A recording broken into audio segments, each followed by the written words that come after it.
Hey everybody, I'm Jeff Reed. I lead product for the application modernization platform at Google Cloud. And you're like, what the heck is that? So that's all the work that we're doing around containers, serverless, our ops management, so logging, monitoring, cloud console, and more. And I'm super excited to be here today. And I'm joined by Richard Seroter. Richard. Yeah, thanks, Jeff. I don't know if we've presented before, so let's see how this goes. So I'm Richard. I head up Outbound product management here for Jeff's team, and same focus area. Just want to make sure developers love what we're doing here, and we're learning how to build better products. Perfect. All right. So we're excited about what we have today. So we're going to give you kind of a run through of a bunch of work that we're doing around helping you in cloud native development with Kubernetes and containers. So with that, I'm going to hand it over to Richard to get us started. Yeah, awesome. And reminder that we're going to have some time at the end for Q&A. We're going to be talking about some of what we've just shipped and what's coming next. Give you a little sneak peek. So I'm sure you'll have some questions. So start queuing those up, and we'll leave 5 or so minutes at the end to run through those. It should be fun. So good. Yeah, I mean, as Jeff teed up, as you look at this container space, you can start with the kind of the humble container. And, in the scheme of things, like it's just, a way to package up software in a really cool way so it runs everywhere. But it's kind of easy to me sometimes to just minimize, like it's just one aspect. But if you're developing stuff with containers, it does kind of take on a life of its own, right? There's this whole realm of how do you learn this stuff in the first place, right? There's tools to model out your architecture, just hands-on tutorials. Where are the docs? Are they any good? How do I do a sandbox? Because my dev desktop doesn't always have all the tools I need. So how do I even just learn this stuff and not have so much friction if it's just 30 minutes on my lunch break? So first sense is just how do I learn this stuff? And then, all right, now how do I build it? How do I package up my software in a container? How do I maybe migrate a VMware or a VM-based app over to a container? How do I test them? Where in the world do I store them? How do I run a test suite in a continuous integration kind of pipeline so I output a container? So that kind of build stage also really important, and you got to get that right. But of course, the fun part, I hope, is the deploy part. Like I want to see this thing go live. And so how do I continuously deliver it? How do I maybe make sure I'm not just shipping random stuff, but I can have some gates to make sure that the right stuff gets there? And, how do I maybe do some templating so I can do repetitive deployments and not have to do, new ways every time, or generate all the manifests? Like I can't write a Kubernetes YAML to save my life. I always need some help. And so where are the things that help me do some of those components as a dev? And then where do I run this stuff? What is the right runtime? Is it a full-on orchestrator? Is it a VM? Is it a function platform? Like, where do I actually run that container? That's a huge part of that equation. And then finally, not the part most developers say they love, but how do I run this stuff and operate it, right? How do I troubleshoot it? How do I look at logs and metrics? Maybe put an API gateway in front of it. How do I track cost? I mean, hopefully you don't actually get penalized if your containers cost too much, but still, you probably care about cost. Vulnerability scanning matters a ton now. And then how do I just kind of manage it consistently at scale? So Jeff, I don't know, you talked to a lot of customers too in this space. Does this kind of reflect at least some of the things people ask you about?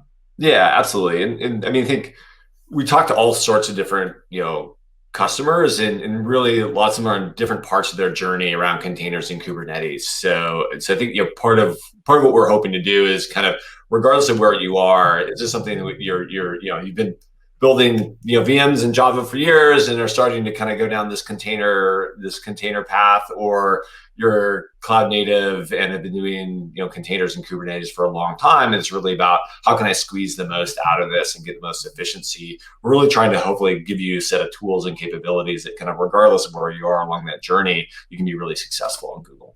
Yeah. Yeah. And ironically, I mean, if we do our job right, this becomes more and more invisible. So while we're talking about containers a ton here, I actually don't want you to obsess over this. Like the whole point should be we just keep making this more and more just kind of transparent, invisible parts of the stack. And because we've made this giant bet on containers, that helps you do a ton of things. But honestly, I don't want you to care a ton about this. I want you to care about building amazing software and amazing cloud native services.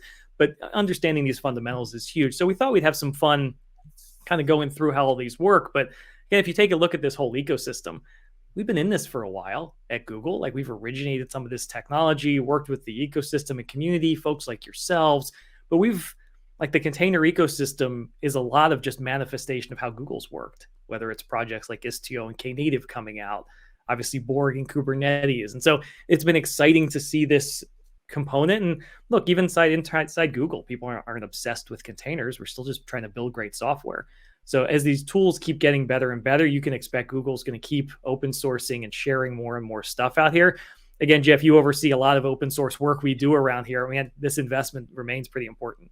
Yeah, I mean, I think the interesting thing, just to probably all know this, that we are built on containers. Like the core substrate of what happens in Google is here. So most of what you see here is stuff that we were working on for how do we make our own internal environments better, more efficient, et cetera. And then, as we've done that, hey, what are the things that we think are going to be more, beneficial for the industry writ large? So this is a really exciting space for us at Google, and hopefully we're allowing you to get benefits. But to Richard's point, yeah, I mean, the more, and you'll see us, and as we go through this, how do we make it simpler and simpler for you all, where we can take on more of the management, et cetera. Yeah. So let's look through all those 4 quadrants. We'll go quick through it, but kind of learning containers. What have we just done? What's coming up next? What are we doing around building them, deploying them, and operating? So Jeff, kick us off on learning here. Yeah, perfect. And we're going to do a little, I'll take stuff we've shipped. Richard's going to talk a little bit about what's coming. So in terms of what's relatively new on the docket from our side, so look, Cloud Shell, this is one of the most used tools we have at Google Cloud. Great response from almost everybody that I talked to about this. We're supporting more powerful machines. We're keeping the tooling up to date, et cetera. So this is an area that really we've been investing a lot in. Hopefully you're seeing that. We also are spending a lot of time on how do we bring you knowledge, while you're in the midst of working on the platform. And so really, this is a lot around our Neos tutorials. So in context tutorials about what's happening, network policies on GKE, cloud functions, a bunch of stuff that we're continuing to add content here. And this is something that Richard, when did we start Neos tutorials? It was, I think, just before I showed up here. Yeah, I mean, maybe just around a year ago, but now there's dozens and dozens of these things where you'll just find them baked into the platform and just click here, jumps it down to a Cloud Shell. You don't have to move around to actually try everything. Exactly. Yeah, so this has been a thing that we've seen great feedback, and I want to make sure that you all know it and take advantage of it. So yeah, that's the big area. So we've introduced a new diagramming tool. You see that here on the side. So how do you help think about all the components of your architecture in a simple kind of drag and drop, et cetera. This came out of our docs and tooling team, something they've used internally, and we thought it would be great. And then we're doing a lot of work around how to make it easier for you in terms of online boutiques, and also the some proof of concept capabilities that we have on GKE. So these are stuff that we have. They sit in GitHub. I think Richard is figuring out how to get you guys the links to this data. So another area that we're excited about in terms of just, again, making it easier for you to get started quickly, easily on your container journey, or for folks that are already on containers, what's happening. So with that, I'll hand over to Richard to talk about what's coming.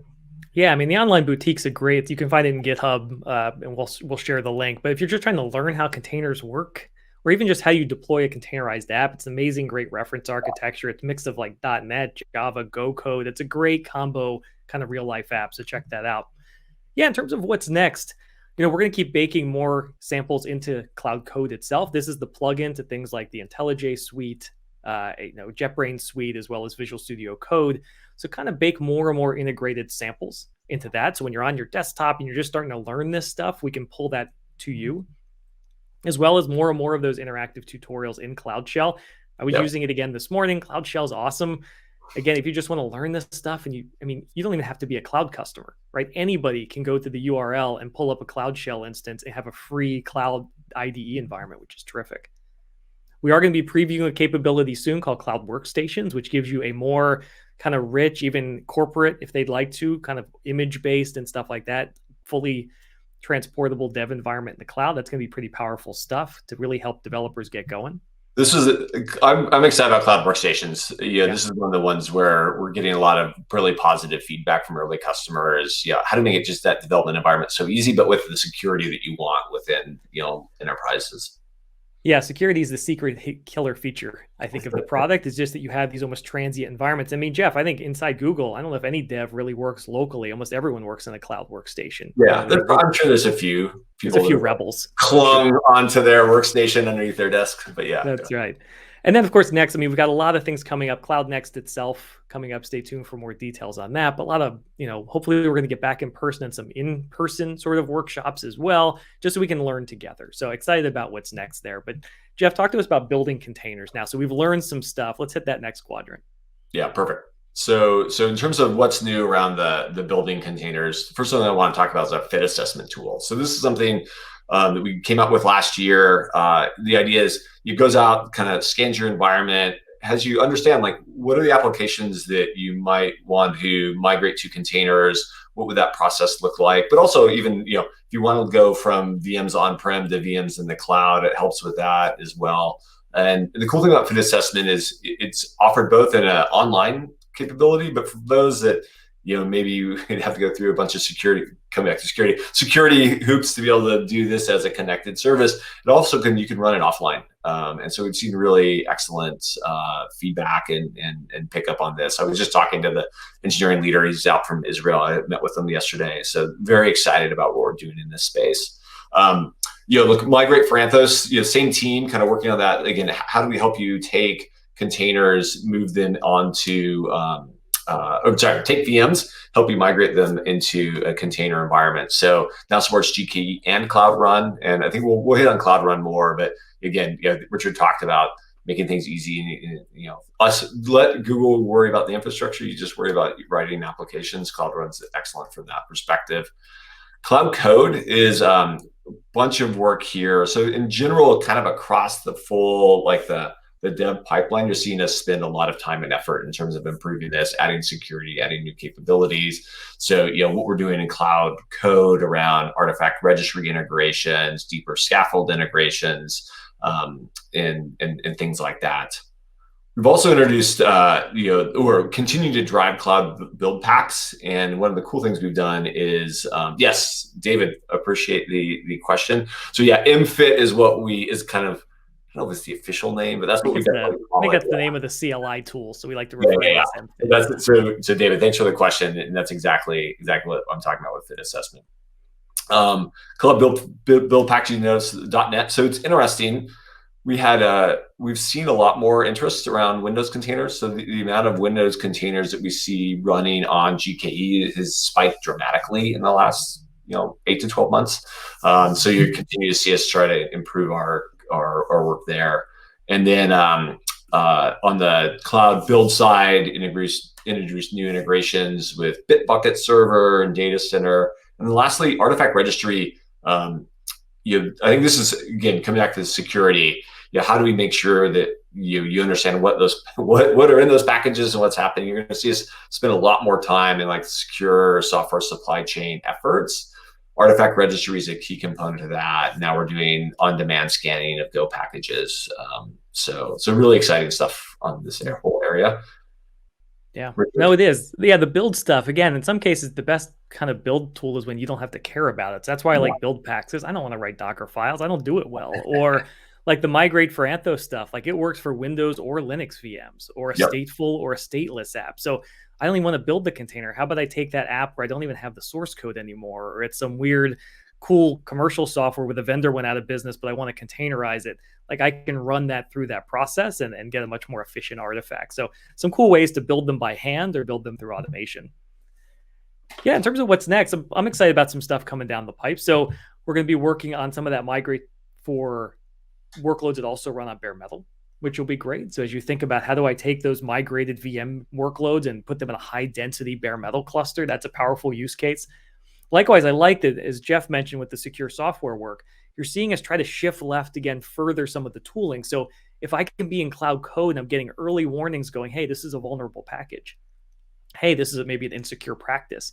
Like we're doing things that it's so much easier to fix it in the moment. It's so much cheaper than fixing it 3 months later when there's a problem. And now you've lost all the context and tooling. So we're going to keep pulling some of that tooling earlier, which is great. And we're keeping to expand artifact registry. Artifact registry has gotten to be pretty cool, but it's been great. We've added Python packages. We've added a bunch of other stuff, but now we're also adding Yum, apt, so that you can have OS packages in there as well, which is pretty terrific. And then you're going to see more and more work done with Cloud Build. and making sure we're adding more attestation. Some of that's invisible. Today, we actually add some provenance. If you build a container in Cloud Build and stick it in artifact registry, we automatically add some provenance to that so you can trace where it came from. So we're going to keep working on some of those tooling. So as you're building it in the CD story and CI story, pretty good stuff. And then for Cloud Build, we're also going to be doing an updated version that has a lot more integration with Tekton, really a full open source foundation for Cloud Build, which will be fairly unique in industry. So excited about where that's going. Hey, Richard, we got a couple questions from Ziggy. Windows containers and GKE run on top of a Windows server or Linux, and is the Windows server per node or per pod? Yeah, so with Windows containers, they run on Windows nodes, and that's some of the idea. And I've actually used our migrate for Anthos capability to migrate old .NET framework apps and just put them into a Windows node in GKE. Works terrific. You get high density, great performance. And those are fairly high density. I can run dozens of those apps on a single Windows node, and it's cheaper because I'm really just licensing the node, not the pod. So you can retire, 1,000 Windows VMs and put that into a handful of high density GKE clusters. It's a huge win from that perspective. And you stop doing OS management because we just keep pulling in the latest OS base image versus you having to patch an OS. Perfect. Yeah, lots of good stuff. And appreciate, keep the questions coming. This is excellent. Yeah. Awesome. All right. Yeah, Jeff, talk about deploying containers. That's the fun stuff. Yeah, so the good stuff. All right, so first, Cloud Deploy is going GA. So Cloud Deploy, we're really excited. It's a first-party deployment solution, works with many CI products, so you kind of bring your own CI. We know that's a sticky thing that lots of you all want, et cetera. And really, supports, really deploying to different environments. So dev, test, staging, has manual gates. Richard kind of talked about some of the things there. Built-in DORA metrics. So we're really excited about Cloud Deploy. It's an area we've been kind of focusing on in a big way. And again, how do we make that whole lifecycle process of deploying, managing, securing containers easier?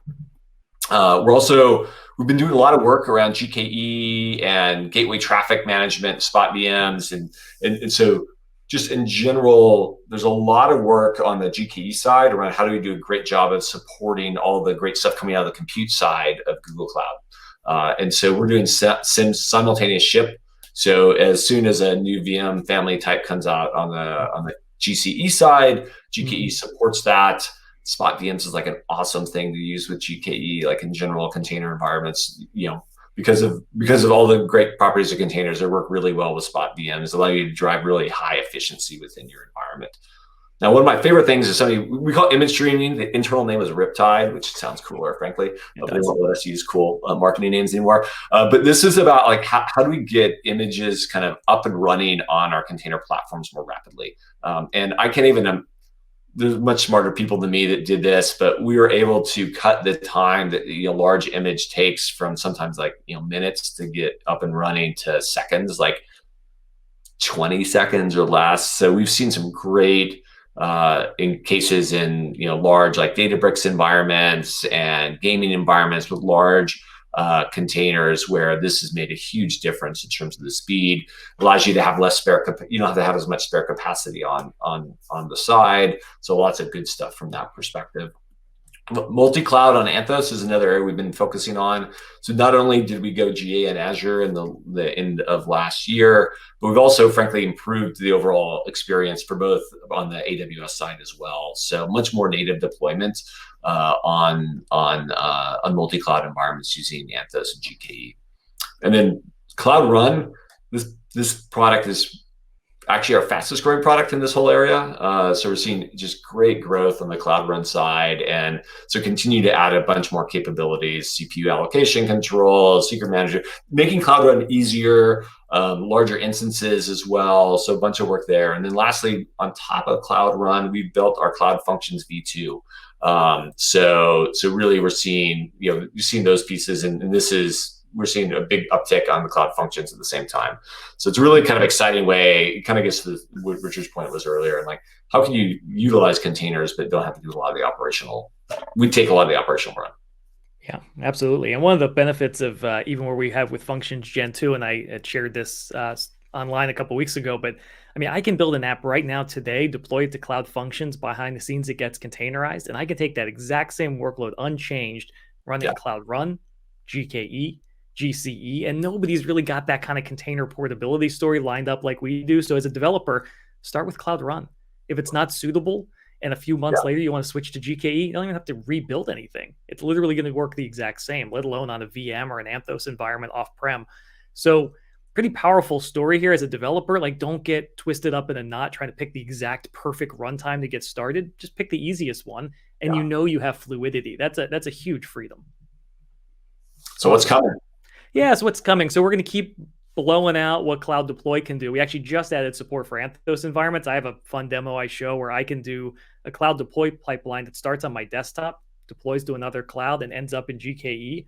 And it works perfectly because using the Anthos connectivity and things like that, I can reach any cluster anywhere. So Cloud Deploy is going to keep getting better there. Right now, we're in preview for supporting Cloud Run as well. So we have this really consistent CD story, let alone making it a little more sophisticated with some flow control and some additional testing you can do in the pipeline.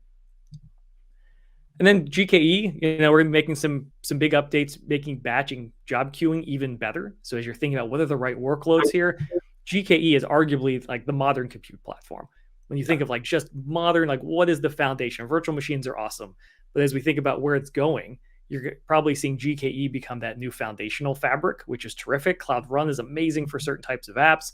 Awesome stuff. And you're seeing bigger and bigger workloads coming to functions and serverless, right? Which is great. All of a sudden, like 32 gigs of RAM, I'm offended that I can get a bigger function than my laptop can handle. So Jeff, we got to do a refresh because this is humiliating. Now. But like, that's amazing, right? I can have a Cloud Run instance of 32 gigs and I can use even an in-memory file system there. So powerful stuff and jobs. So I can do background work in Cloud Run as well. So you're just seeing this sort of, again, expansion. We never want to have 50 ways to run a container. I don't think that's the smart thing to do. I want to have a handful of really awesome ways that are targeted to really awesome use cases. And then finally, we're going to keep seeing integration across service mesh, across runtime. So you have a secure kind of boundary between services and good service discovery, and even making Cloud Run even a little more kind of composable with other services. So you really can get going quickly as a developer and connect to the other services you need. Yeah. I want to double click just real quick. A lot of the work we're doing on the GKE side is how do we extend the types of workloads that we can support easily. Mm-hmm. So batch, stateful workloads, AI ML, there's a lot of places where you think there's a great fit. And what are the things that we need to do kind of, on the infrastructure side to make that easier and better.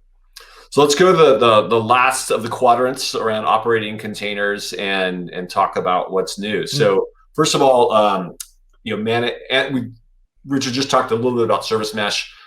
We're seeing, so Anthos Service Mesh built on Istio. So really think of this as a managed Istio. We've done a ton of work in terms of making that more and more managed. So, we're now doing all the basically life cycle of the proxies, taking the control plane management over, and then also extending that to work across all the different container environments now available, for example, on Autopilot. And Jeff, on that one, real quick, I mean, that's a perfect example of making the container stuff invisible. Yeah. Like at some point, if I'm using Autopilot, I'm literally not even managing Kubernetes. And if I'm using managed ASM, I'm not doing anything with the service mesh. I'm just lighting up telemetry and doing secure communication. So like as a dev, just build awesome stuff. And we just have a cool container foundation that becomes more and more just a fabric.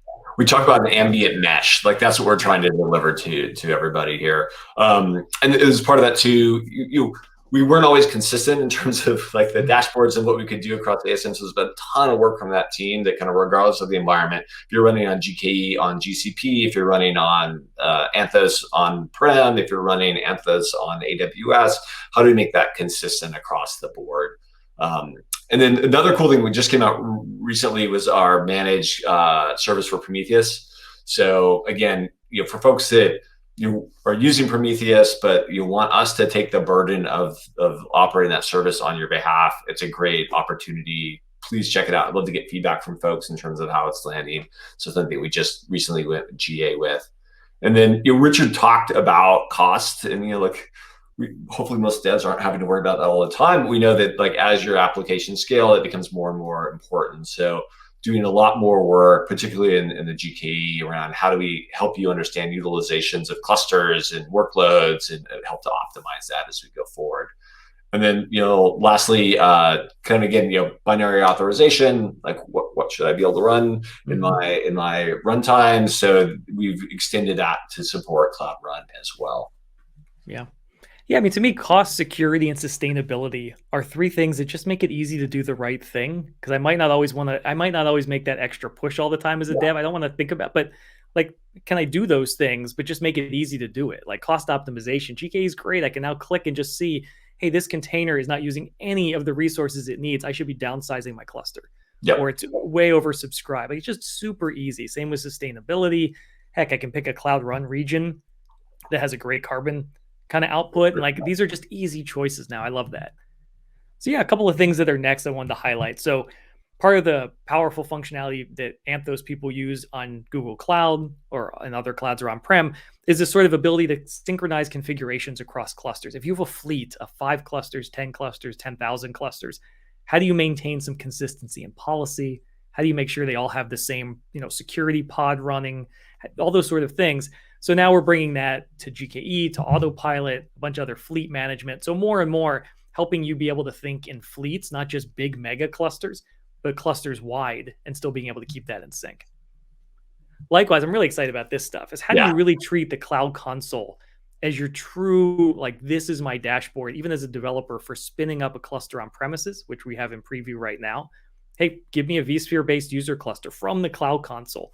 Give me one in another cloud. That's coming as well. So this idea of saying, I don't care where I want to put my GKE cluster. I want to have this whole virtual fleet that spans clouds, environments, regions, all in one security trust domain, thanks to a service mesh, all those kind of things. That is a crazy powerful sort of model of saying, I really just want this almost borderless cloud environment, which is pretty cool stuff. And cloud monitoring keeps doing some great stuff integrating with third parties. So as you think about, hey, how do I get the telemetry from Tomcat? How do I get telemetry from this database? And being able to pull that in, tag it, which we just added this week, some more stuff there. So we're doing a lot of good stuff in cloud monitoring to make that a good place for you to quickly troubleshoot what might have gone wrong with your app. Yeah, real quick, this is a place where we're Please. spending a lot of doubling, we're really doubling down on like what are the top application environments and capabilities we want to be able to have kind of out of the box monitoring Right. capabilities. So you see the initial 30, there's another 90 coming, and we'd love your feedback on what are the other priorities that we should get to Yeah, absolutely. And then look, not everything goes right all the time. And sometimes you just got here. to declare bankruptcy and restore a backup. So I love the fact that GK backup restore isn't just metadata. This is the actual workloads too. So as I think about being able to restore from a backup and have a really small kind of RPO so I can, not losing much state, that's a powerful model. And you're going to see us keep even bringing that to Anthos as well and give you some flexibility on where you even restore to. So again, I think there's a lot of power there in what's happening. But through all this, I mean, the point is, are we making it easier to kind of learn, build, deploy, and operate containers? Also, kind of making that more and more invisible in the platform. Windows, Linux doesn't really matter. Saw some good questions on Windows workloads. Look, we've got CSI drivers for Windows that work great. You can do file shares, you can do Windows services, whatever Windows container supports, which is pretty great. So we're doing a lot of good work there on that. Another good question just came in, migrating workloads from, let's say, an existing PaaS you might have on-prem to Google Cloud. Yes, sure. So on one hand, Anthos has a cool functionality to attach a cluster. And you might Yeah. say, hey, how about I leave it where it is right now? And I can attach a Rancher cluster, OpenShift cluster, EKS cluster in Amazon, AKS cluster in Azure to that Anthos control plane, still apply consistent config, service mesh, Yeah. manageability. And then, sure, I might just take that container and then also move it to GKE over time because I find that is a better cloud home for those workloads. And we can help with that as well. But we're trying to do tools to help make that incremental. Yeah, yeah. I think we're seeing a lot of customers, particularly on the service mesh side. Like how can we extend that and make that easy, kind of regardless of where those containers sit today. Yeah, we'd love for you, based on everything you've seen. Hopefully, you see the value of bringing it, why you want to bring it to Google Cloud and GKE. But we know that a lot of folks, we're trying to meet folks where they are as best possible. But yeah, in terms of tooling and migration, that's the one benefit of these being containers. In a lot of cases, things just work where they are, and from a licensing perspective, you're in pretty good shape. So, yeah, no, we'd love to earn the right to run all the container images. So, Yeah, we're gonna I make that mean, easier and easier. just real quick. I mean, I think a lot of this, Richard, to me, the open source kind of underpinning of what we're doing here kind of drives a lot of that. Any thoughts on that and how we're thinking about it?